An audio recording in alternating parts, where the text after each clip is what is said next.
quand soudain, c'est l'explosion. La puissante radiation brûle la couche supérieure de l'atmosphère. ubwo ni ukuvuga ko utazatungurwa n'uko imyumbati n'ingano by'ahazaza ushobora kubitera rimwe ubundi ukabyara umwana akarinda agira imyaka 20 ikiriho utarongera gutera indi usarura gusa kandi buri mwaka. Is one of the most recognizable in history. But why are such important images so grainy and hard to see? And we're getting a picture on the TV. You got a good picture, huh? NASA claims it's the result of 1960s technology. Waruzi ko mu myaka miliyoni 65 ishize ikibuye kingana n'urusisiro cyahanutse mu isanzure cyashwanyukiye mu muhora wa Yucatan, iturika ryari rifite miliyoni 100 za megaton. Mu kwisekura ku butaka cyazamuye amamiliyari y'ibice by'amabuye mu kirere bifukura umuri rw'izuba. Bivugwa ko iri turika ryaje no kwangiza ibimera byinshi cyane byaba ryo byateje izimira ry'inyamaswa za dinosaure. Isi irakomeza guhinduka uko bwije nuko bukeye. Igipimo cy'ubushyuhe kirakomeza kuzamuka. Haravuka indwara z'ibyorezo zitahoze ku isi, byose bikiyongera ku muha z'intambara, kurangira ku isi no kugwirwa n'ibiturutse mu isanzure ejo cyangwa ejo bundi. Inkomoko y'ibi byose irakomeza guteza urujijo, kimwe no kutavugwaho rumwe kw'inkomoko y'ubuzima dufite. Hari byinshi bikunyura mu matwi ndetse bikakuza mu bitekerezo kuko bisa n'amayobera cyangwa se bitavugwaho rumwe. Kurikira ikiganiro sobanukirwa kuri radio Isango Star 91.5 no kuri wa3 Isango Star /Rwa. Airtel kuko Rwanda rukwibyiza. Ngo hari ikaze mu kiganiro. Ku isi muri rusange abantu benshi bakomeza kwibaza ku murabyo ndetse bagatekereza cyane ku nkuba. Ibi byibazwa ariko biragoye guhita ubibonera umuti kuko benshi babisobanura uko babyumva. Bamwe inkuba bayita isake, abandi bakayita umuriro. Ndetse abandi batizera Imana banavuga ko inkuba ari kimwe mu bintu bizanwa n'abapfumu. Uyu munsi ka twese turebere hamwe icyitwa inkuba n'umurabyo. Ese biva he, bituruka kuki? Komeza ukurikira Isango Star.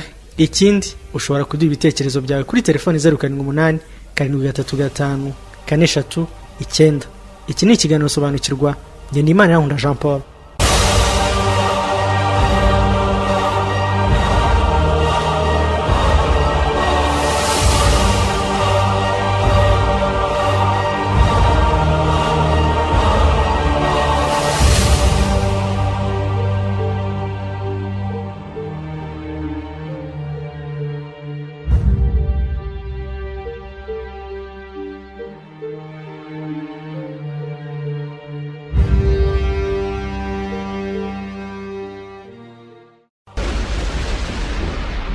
C'est la puissance électrique la plus forte que nous connaissons.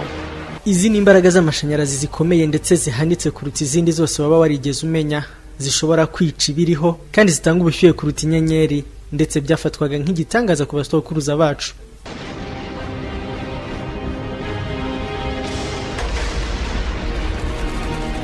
Il était un mystère pour nos ancêtres.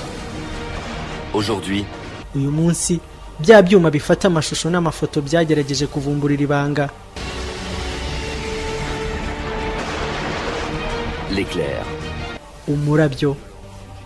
Ikintu kibaho cyangiza giturutse mu kirere kigatera ingaruka nyinshi ku mubumbe wacu.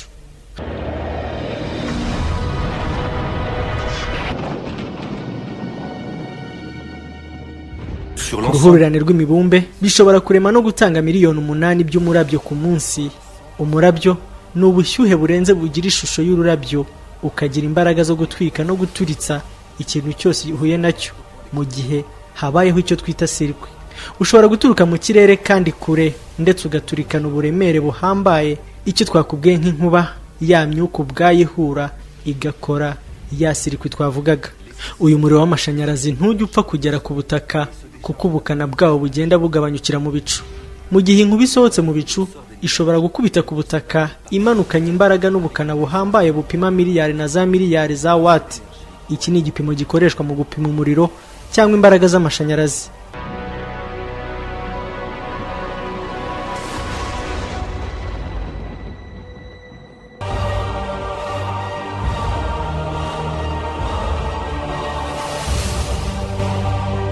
aha iyi nkuba ishobora kuba yibitseho imbaraga zishobora kuba zacanira umujyi wose.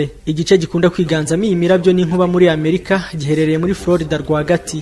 Iki gice cyitwa izingiro ry'inkuba. Ingaruka inkuba zitera zibarwa bwikube 25 kandi buri mwaka niko itwara ubuzima bw'abantu.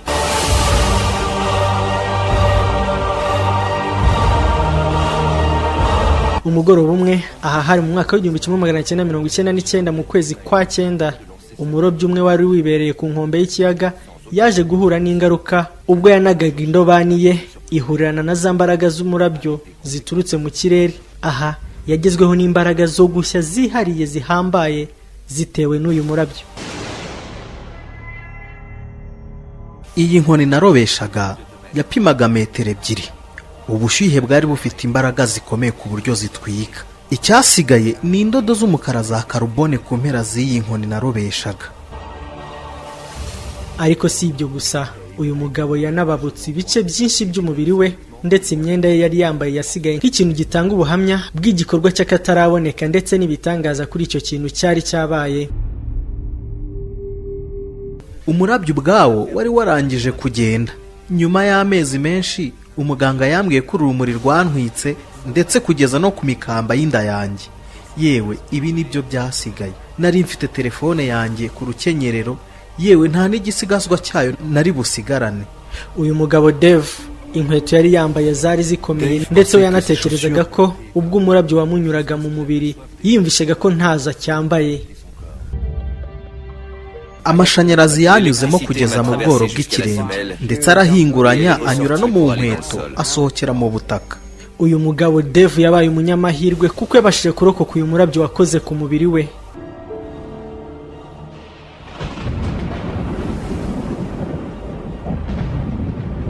Muri Amerika y'Amajyaruguru abicwa n'inkuba baba ari benshi kuruta abatwarwa n'umuyaga wa uraga, ariko hari ibice bibi cyane bibarirwamo inkuba nyinshi kuruta ahandi. Reka tuve muri Amerika tuze muri Afrika Ekwatoriyale rwagati, nicyo gice kandi gikorwaho n'imirabyo cyane ku isi. Dr. Eli Williams ava muri kaminuza ya Massachusetts yakoze ubushakashatsi ku bijyanye n'umurabyo ku isi agendeye ku byuma bitanga amashusho bya NASA byamweretse ko mu kibaya cya Congo hakorwamo n'imirabyo ibyara inkuba inshuro 2 kuri Florida. Mu bice bimwe bya Congo ingaruka z'iyi mirabyo bazibara ku bihumbi hafi 150 kuri metero kare. Ariko iki gice kirangwa n'imirabyo myinshi muri Congo gikomeje gukorerwamo ubushakashatsi. Igice cyakorewemo ubushakashatsi ni hagati y'umupaka wa Zambia na Congo. Aha kwari ukugira ngo umushakashatsi yijye ku murabyo n'amaso ye bwite kuko yari yitegeye iki gice neza. Mu kagoroba k'akabwibwi imirabyo bitangiye.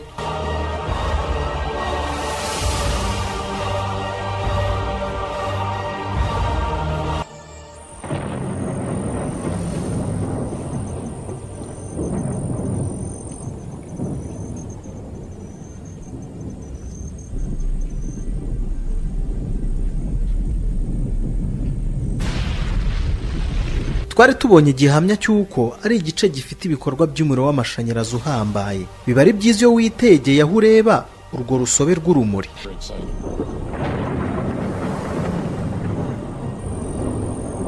Certains éclairs sont invisibles à l'œil nu. Imirabyo imwe n'imwe ntabwo byoroshye kuyibonesha amaso, ariko bashobora kuyibara hifashishijwe akuma kabugenewe gashobora kuyibona ariko bise capteur optique. Umurabyo usanzwe utanga urumuri inshuro 2 mu munota. Iyi mirabyo ibiri mu butumburuke bwo hejuru. Iki ni igice cyiza cyo gukoreramo ubu bushakashatsi kuri iyi mirabyo.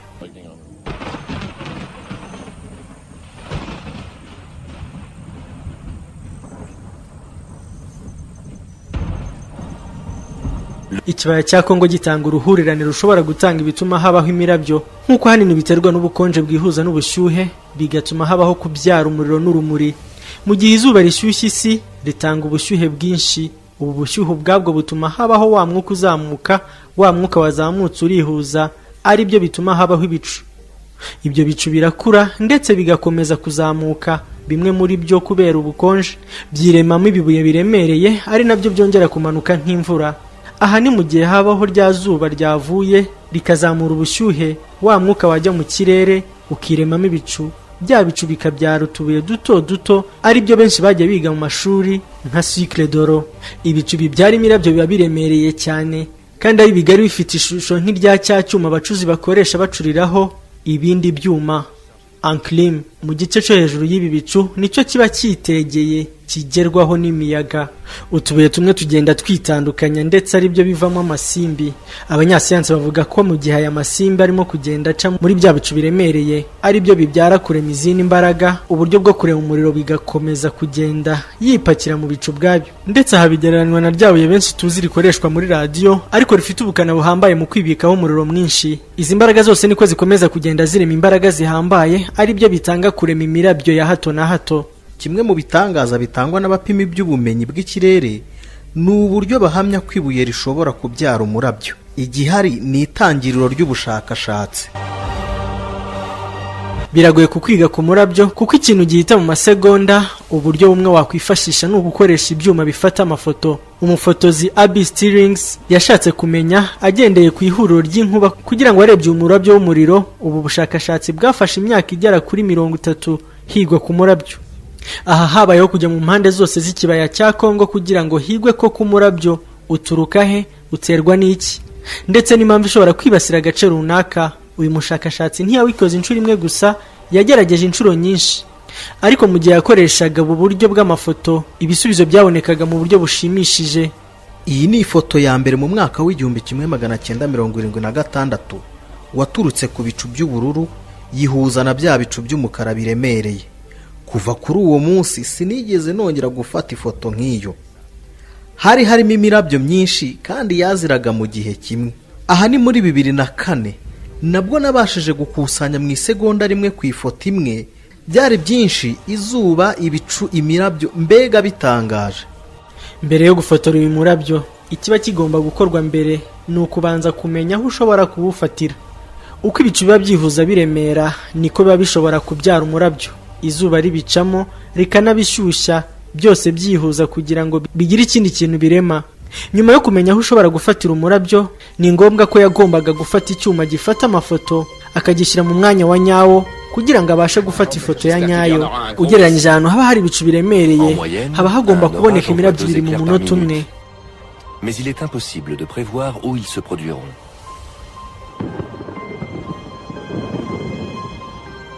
Oh, oya, yewe nyumva, ntegereza, birabiriza hariya, hano, uretse gatoya. Attends un peu s'il te plaît. Écoutez-moi ce grondement. Il y en a un autre juste là. Biba ari ibintu bigoranye kubigeraho kuko inkuba ishobora no gukubitira mu butumburuke bungana na kilometero 40 uvuye aho ibico biri.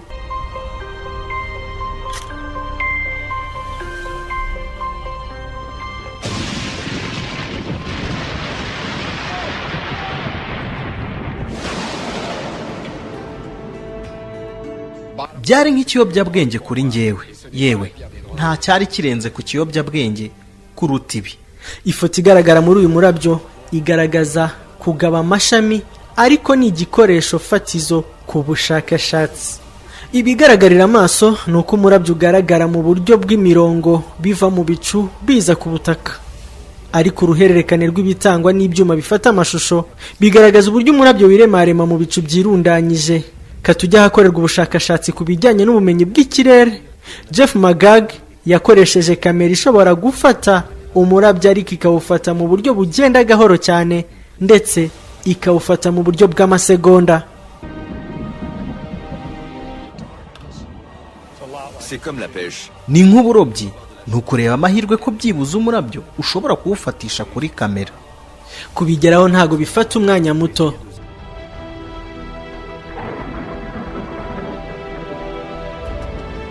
Narebaga umurabyo nkaho muri iruhande mu gihe nafataga amafoto, ariko sinarinzi ko ariyo mafoto nagombaga kubona muri ako kanya. Ku nshuro ya mbere yafashe ifoto akoresheje iki cyuma gifata ifoto mu buryo bugenda gahoro. Icyagaragaye ni uko umurabyo uturuka mu bicu werekeza ku butaka ukamanuka mu buryo butagiye umujyo umwe, ahubwo ugaragara nk'umurongo ugoramanze, uko umanuka biba bitwara amametero menshi abarirwa mu byiciro bya metero 50, ariko iyo ugiye kugera ku butaka utangira kurema izindi imbaraga ziruta izo wari wamanukanye. Ukwibaza kwa nyuma kuri uyu mushakashatsi ni ukwibaza ku bijyanye n'uyu muriro w'amashanyarazi uterwa n'uyu murabyo. Icyo yakoze ni ukohereza ibintu bitanga sinye ziri positive ariko mu metero zigera ku 10 uvuye ku butaka. Hagendewe kuri ibi, uko umurabyo wagombaga kurabya byagombaga gukururana n'ibi byifashishwaga, niko gutanga urumuri rwinshi ndetse n'amashanyarazi, noneho akaba yagera ku butaka. Uru rumuri rugaragara nirwo bita éclair. Aho umuntu yagombaga kurebera hose haba hagaragara cyane. Icyo amaso abona ni igice cyo hagati, ari cyo gice kiba cyaka cyane. Kamera nshyashya zaje zifasha umushakashatsi kuba yafata amashusho y'umurabyo mu masegonda. Uburyo amafoto afatwamo n'izi kamera n'uburyo zishobora kubona umurabyo inshuro 200 mu kugenda gake kugira ngo kabashe kwiga ku buryo umurabyo uzamo mu buryo burambuye. Ibi bigatuma hanakorwa uburyo ushobora kwihuriza ku butaka. Ibisigaye kuri aya mashanyarazi tuvuga nonaha nuko uza hakurikijwe uburyo bw'ibicu, nk'uko uyu muriro uba wirema mu buryo benshi bakunda kwita circuit. Abascientifique benshi batera kwibaza impamvu ibi byose bitera iturika, aricyo benshi twita igitangaza cy'inkuba. Ubushakashatsi bugaragaza ko umurabyo ushobora byibuze kuba wamurikira umujyi wose mu gihe gito. Tampa, aha ni muri Florida, umujyi umwe wa Leta Zunze Ubumwe za Amerika ugerwaho n'imirabyo ikomeye cyane, umwe umuntu yakwita imirabyo minini. Scott Steigel wo muri kaminuza ya New York yabonye ko Tampa ari agace kagira ubushyuhe bwinshi bitewe n'iyi mirabyo. Aka ni agace kagizwe n'igice kinini kidashobora gucengerwa n'amazi cyangwa ikindi kintu bitewe n'uko ari agace hanini kagizwe na beto. Ibihagize rero bibasha kubika ubushyuhe bw'izuba. Izo mbaraga z'izuba rero nizo zituma ubushyuhe bwiyongera muri kano gace. Imijyi imwe biyiviramo kuba yagira ubushyuhe bwiyongera byibuze dogere Celsius 15 ugereranyije n'indi mijyi bituranye. Ubushyuhe bwaho burazamuka ndetse bikazamura ubushyuhe mu kirere cy'umujyi. L'air chaud monte et crée une convection ascendante dans l'atmosphère de la ville. Imirabyo ikunda kuhaboneka cyane kuko ni ihuriro ryayo. Yose ihurira mu mujyi, umwuka uzamuka cyane, ari byo bituma ubushyuhe n'ubukonje byivanga, bigatuma imirabyo ikomeza kuboneka muri aka gace. Mu gihe cy'imirabyo, inkuba nayo ntibishobora kubura. Mu gihe cy'ubushyuhe cyangwa se muri kimwe cy'imbera byombi, nko muri Tampa, ho muri Florida cyangwa i Houston ho muri Texas, hakunda kuboneka igice kinini cy'imirabyo, ibintu biba atari byiza ku baturage.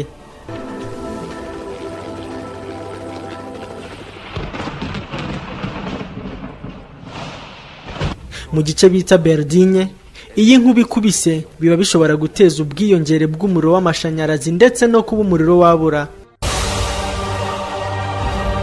Mu gice bita Chemo Blending, aha ni muri Florida, abanyasiyansi bahora bashaka imirinda nkuba ifite imbaraga kuruta iyindi.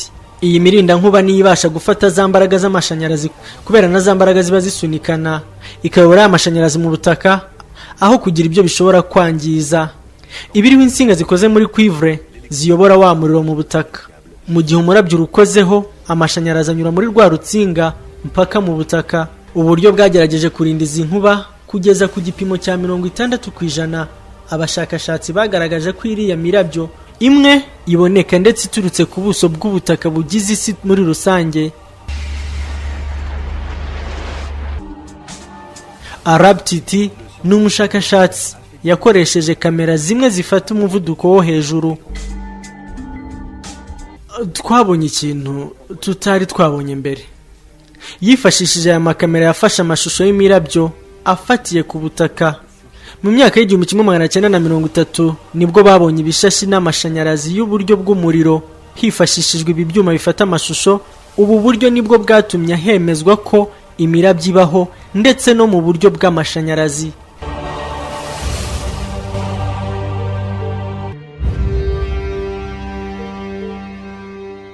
Nubwa mbere ko ijisho rya muntu ribona uburyo umurabyo uza mu buryo burambuye.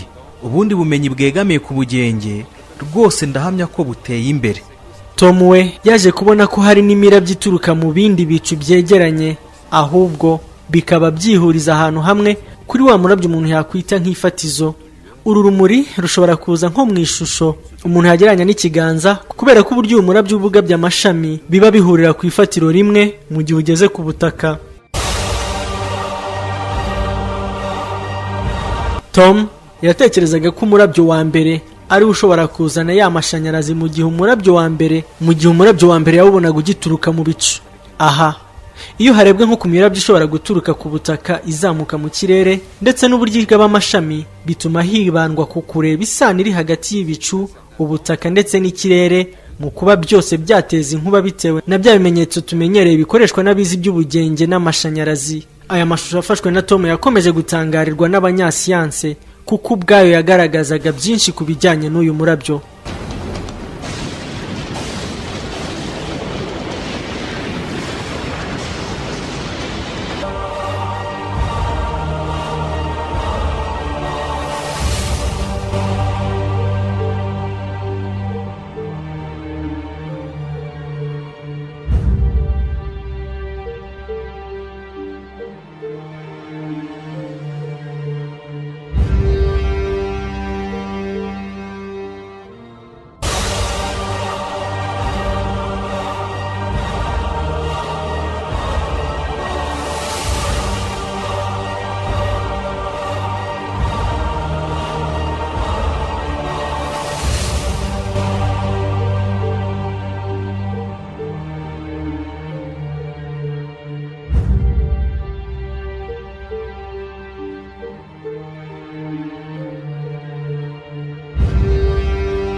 Ntabwo umuntu ashobora kwerekana bimwe mu biva mu bushakashatsi runaka adafite icyo yerekana, ariko nawe ubwawe ushatse kwikorera ubushakashatsi bwawe ku bijyanye n'inkuba n'imirabyo, mu gihe ubona hari ibicu biremereye, nawe ubwawe ushobora kuba wakwifotorera cyangwa se ugashaka ubugenzuzi ugakora n'ubusesenguzi bwawe kuko biba bigaragarira amaso ya muntu.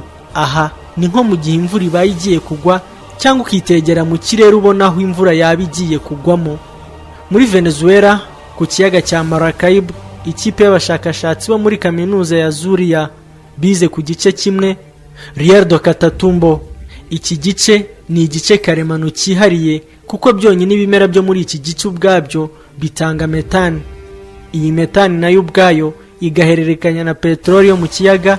Iyi myuka yose yahuriraga mu kirere muri iki gice. Mu gihe izuba rirenga, abo bascientifique babonaga ibishashi by'umuriro ariwo murabyo muri aka kanya, ari nabyo byafashije kwiga neza akamaro ka gaz mu gutuma habaho inkuba cyangwa imirabyo y'umuriro. Metane yorohera kuruta umuyaga. Mu gihe izamuka iba yatuma habaho byoroshye imirabyo ndetse mu mabara ashobora kugaragarira ubyitegereza muri ako kanya.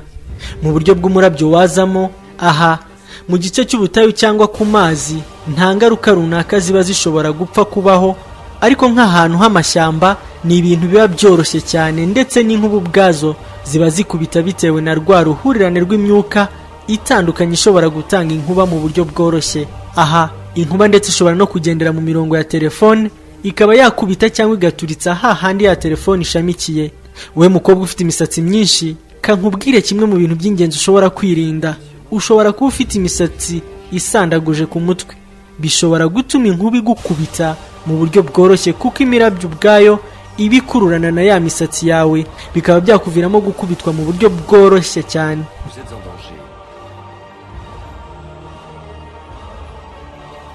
Niba imisatsi yawe yitandukanije, muri ako kanya mubaye conducteur positif, muri mu byago.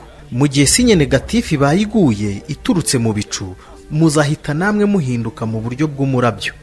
Mu gihe ibyo ariko ubonye ko bibayeho, ikintu cy'ingenzi wakora ni ugusubira inyuma bitewe n'aho ibirenge byawe byari biri, kuko hose ntihaba hahuje sinye.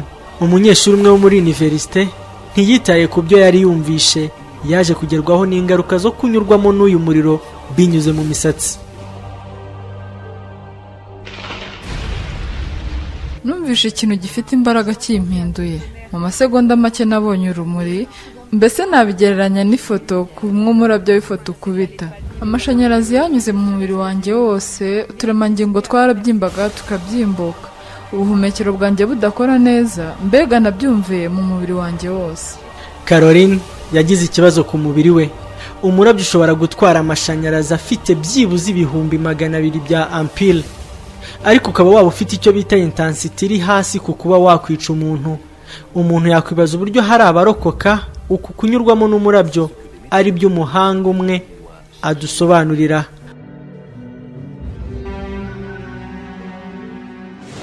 Ahanini usanga amashanyarazi azengurutse umubiri w'umuntu ariko atamunyuzemo. Aho kugira ngo habeho kwangirika k'umubiri w'umuntu, ahubwo wa muriro unyura mu bice bimwe bigize umubiri w'umuntu kugira ngo ujye ku butaka. Icyo bisiga ni ingaruka zimwe na zimwe ku mubiri. Ni ibintu bishobora kwica umuntu. Ni nk'uko ibishobora guteza umuriro mu gice runaka, hakaba habaho gushya ndetse ku buryo bukomeye.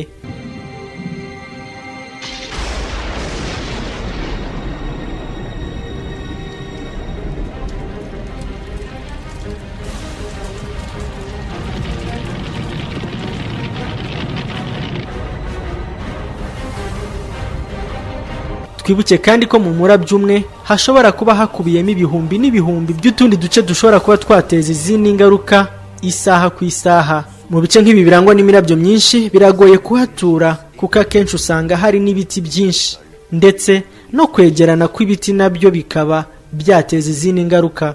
Inkuba kandi ishobora gutuma habaho ihindagurika ry'ibimera karemano, kandi mu gihe ibicu biremereye umurabyo wonyine ushobora kugera ku gipimo cy'ubushyuhe kingana n'ibihumbi 50 bya dogere. Ubashije kumenya byinshi ku bushakashatsi bwakozwe ku nkuba ndetse n'umurabyo, ndetse wagiye unagirwa inama za bimwe mu byo ushobora kwirinda. Ikiganiro cyacu cy'uyu munsi katugicumbikira aha, naho mu biganiro byacu by'ubutaha cyari ikiganiro sobanukirwa. Mwari kumwe na Imana Yaunda Jean Paul. Quand soudain, c'est l'explosion. La puissante radiation brûle la couche supérieure de l'atmosphère. Ubwo ni ukuvuga ko utazatungurwa n'uko imyumbati n'ingano by'ahazaza ushobora kubitera rimwe, ubundi ukabyara umwana akarinda agira imyaka 20 ikiriho, utarongera gutera indi, usarura gusa kandi buri mwaka. Is one of the most recognizable in history. But why are such important images so grainy and hard to see? And we're getting a picture on the TV. You got a good picture, huh? NASA claims it's the result of 1960s technology. Wari uzi ko mu myaka miliyoni 65 ishize ikibuye kingana n'urusisiro cyahanutse mu isanzure cyashwanyukiye mu muhora wa Yucatan? Iturika ryari rifite miliyoni 100 za megaton. Mu kwisekura ku butaka cyazamuye amamiliyari y'ibice by'amabuye mu kirere bifukura umuri rw'izuba. Bivugwa ko iri turika ryaje no kwangiza ibimera byinshi cyane, byaba ari byo byateje izimira ry'inyamaswa za dinosaure. Isi irakomeza guhinduka uko bwije n'uko bukeye. Igipimo cy'ubushyuhe kirakomeza kuzamuka. Haravuka indwara z'ibyorezo zitahoze ku isi, byose bikiyongera ku mpuha z'intambara, kurangira ku isi no kugwirwa n'ibiturutse mu isanzure ejo cyangwa ejo bundi. Inkomoko y'ibi byose irakomeza guteza urujijo, kimwe no kutavugwaho rumwe kw'inkomoko y'ubuzima dufite. Hari byinshi bikunyura mu matwi ndetse bikakuza mu bitekerezo kuko bisa n'amayobera cyangwa se bitavugwaho rumwe. Kurikira ikiganiro sobanukirwa kuri radio Isango Star 91.5 no kuri wa3.isangostar.rwa. Airtel, kuko u Rwanda rukwiye ibyiza.